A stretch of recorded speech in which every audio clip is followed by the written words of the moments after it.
Musa, me ya ja ra'ayinka ka shiga siyasa?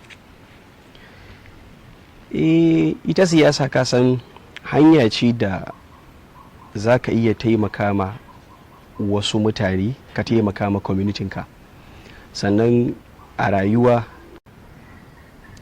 hanya ce wacce za ka taimaka ma kwamitinka. To ganin yadda 'yan siyasan suke samun damammaki kuma suke wasa da wannan damar tasu, ya sa ni nake tunanin ina ganin zan iya kawo positive impact a kan harkan siyasa. Ya sa na fara harkan siyasa kuma na tsindima cikinta, kuma muke yin ta ka'in da na'in, saboda ganin mu taimaka ma 'yan uwanmu.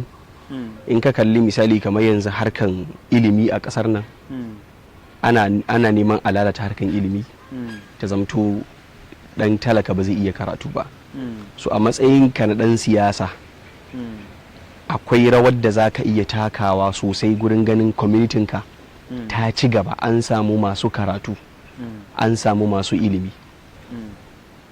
Hanyar ita wannan karatu ilimi da ake ƙoƙarin lalatawa, rashin ilimin ne ya sanya za ka ga da yawa daga cikin samari da muke da su yanzu, wasu ikamanmu, wasu wanda ba su kai mu ba, wasu ma kuma sun fi mu, za ka ga suna fadawa harkan shaye-shaye, wasu su fada harkan sace-sace, wasu hatta harkan kidnapping sun haka da sauransu. Za ka ga banditry din nan galibi samari ne, kuma abin da ke jan su zuwa ga wannan guri shine rashin ilimi.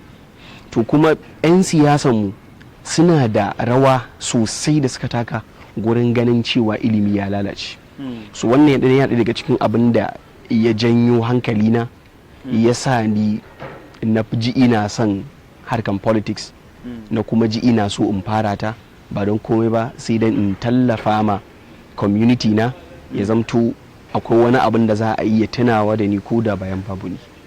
Wannan shine abin da ya janyo hankalina wurin ganin in fara harkan siyasa.